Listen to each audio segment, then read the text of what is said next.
హైదరాబాద్ శివార్లలోని ఘట్కేసర్లో అనుమానాస్పద స్థితిలో ఒక మహిళ చనిపోయింది. భర్తే చంపి ఉంటాడని మృతురాలి బంధువులు అనుమానం వ్యక్తం చేస్తున్నారు. ఇంట్లో కనిపించిన దృశ్యాలతో బంధువులు షాక్కు గురయ్యారు.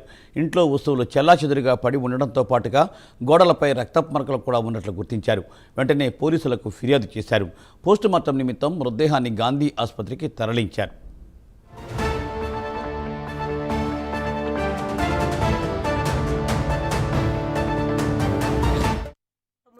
ఎవరు ఫోన్ చేసిన మాతో సంబంధం ఉందంటాడు, ఈతో సంబంధం. చిన్నప్పుడే సంవత్సరంలోనే చేయగా నాకు పిల్లగాడు చచ్చిపోయింది. రెండోడేమో 18 ఏళ్ళు ఉన్నాడు, పిలుచుకొని మరీ యాక్సిడెంట్ అయ్యి చచ్చిపోయాడు. ఆ పిల్లగాడు ఒక పిల్లు ఉంది, ఇప్పుడు 18 ఏళ్ళ పిల్ల ఉంది. 21 ఉంది అమ్మాయి. ఇప్పుడు ఆ అమ్మాయి మొత్తం ఐఎస్ ఐడే మాట్లాడుతుంది. తిండి తినదేమో తల్లిది.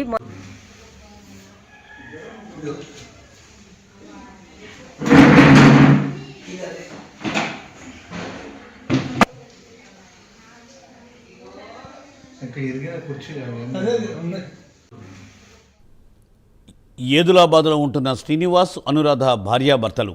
శ్రీనివాస్ మద్యానికి బానిస కావడంతో అనురాధ క్యాటరింగ్ పనులు చేస్తూ కుటుంబాన్ని పోషిస్తోంది. గత నెల 26న దంపతుల మధ్య గొడవ తలెత్తింది.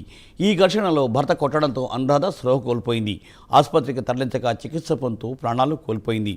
అనురాధను భర్తే చంపేశాడని బంధువులు ఆరోపిస్తున్నారు.